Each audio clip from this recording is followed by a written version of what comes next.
사실 여기까지는 많은 분들이 알아보고 오셔요. 변호사님, 그러면 이 종료 통지를 내용 증명으로 꼭 보내야 될까요?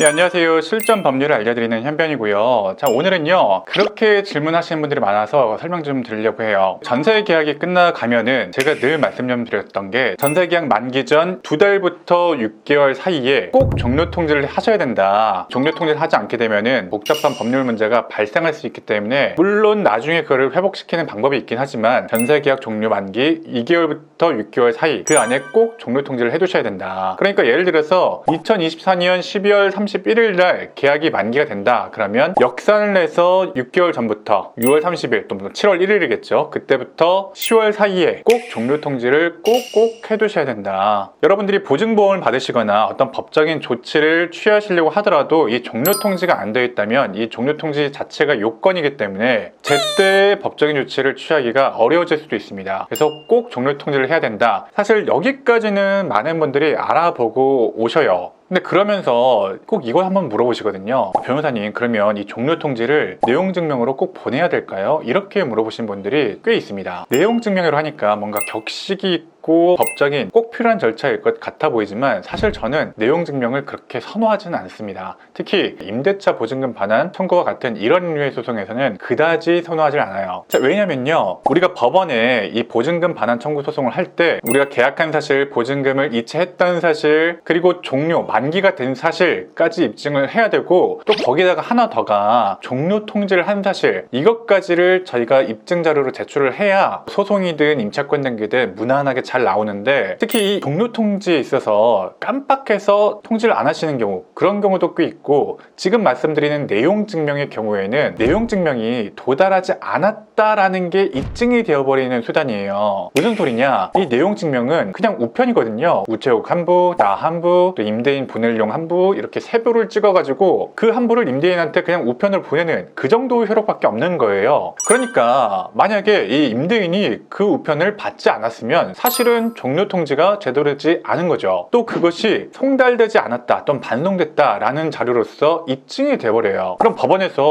이거 종료 통지 제대로 안 됐네요 라고 확인이 돼버리기 때문에 저는 사실 이런 내용 증명을 임대차 보증금 반환 소송에서 선호하지 않습니다. 오히려 기존의 임대인과 소통했던 전화번호나 카카오톡을 통해서 저는 몇 호 세입자인데요, 몇 월 며칠 날 만기가 되니까 그때까지 보증금 꼭 돌려주세요, 저는 임대차 계약 연장 의사가 없습니다, 종료하겠습니다, 이런 의사를 보내면 훨씬 더 소송적으로는 유용할 때가 많습니다. 어쨌든 저희가 전자정보로서 그걸 보낸 거니까요. 상대편의 특별한 항변이나 입증이 없는 이상 상대편에게 종료 통지가 갔다고 봐주는 경향이 있습니다. 대부분의 판사님들이 보통 그렇게 봐주세요. 이 종료 통지가 됐느냐 안 됐느냐, 도달이 됐느냐 안 됐느냐에 대해서 쟁점이 되지도 않고 그냥 무난하게 판결이 나옵니다. 그래서 오히려 이런 경우는 내용 증명으로 종료 통지를 하는 것이 오히려 별로 좋지 않은 경우가 있고, 심지어는 그 임대인이 연락도 두절되고 아예 잠적한 경우가 있어요. 그러면 애초에 우편이 도달하진 않을 거 아니에요. 그런 경우에는 민사소송에서라면은 공시송달로 진행이 될 텐데 제출된 서류는 조금 더 꼼꼼히 보는 경향이 있거든요. 오히려 이런 때는 내용 증명과 관련해서 상대편에게 도달했다는 자료들 제출하려고 할 수 있어요. 물론 최근에 트렌드가 그래도 이 전세 사기, 임대차 이런 것들이 너무 심하다 보니까 비교적 승소 판결을 잘 해주는 편이긴 하지만, 재판장님이 꼼꼼하게 보다가 이거 도달 안 됐네 라고 하면은 승소 판결을 해주려고 하다가도 못 해주는 경우가 발생할 수가 있습니다. 그러니까 저 같은 경우에는 임대차 보증금 반환 청구 소송의 경우에는 내용 증명보다는 오히려 문자나 카카오톡을 사용해서 보내신 것을 훨씬 더 추천드리고 권유드려요. 당연하게도 임대인한테 직접 보내셔야 되고요. 중간에 공인중개사나 그 임대인의 아빠다 엄마다 하는 사람한테 보내시는 것보다는 계약서상 그 임대인한테 보내시는 것이 적절합니다. 또 이런 것도 가끔 물어보시는데, 임대인이 연락 두절이라고 이런 경우에도 소송이 가능하냐라고 물어보시는 경우가 있는데 가능합니다. 제가 아까 말씀 좀 드렸죠. 이런 경우에는 공시송달로 진행될 수가 있고요. 임대인에게 연락 가능한 주소라든가 초본상에 연락 가능한 주소로 다 송달해왔는데 안 됐다, 그런 경우에는 공시송달 처분을 해주는 경우가 꽤 있기 때문에 공시송달 판결을 받고 나서 집행으로 들어가는 그런 경우가 일반적이라고 볼 수가 있어요. 그러니까 첫 번째로 내용 증명 별로 선호하지 않는다. 두 번째로 임대인이 잠수 타고 배째라고 나오거나 또 연락 두절되더라도 무난하게 안전하게 받을 수 있다. 이렇게 정리할 수가 있겠습니다. 현변에 져서 고수의 기술. 변호사 친구가 있다면 얼마나 좋을까요? 당장 옆에 변호사 친구가 없다면 제가 여러분의 친구가 되어드리겠습니다. 고수의 기술 지금 구매하세요.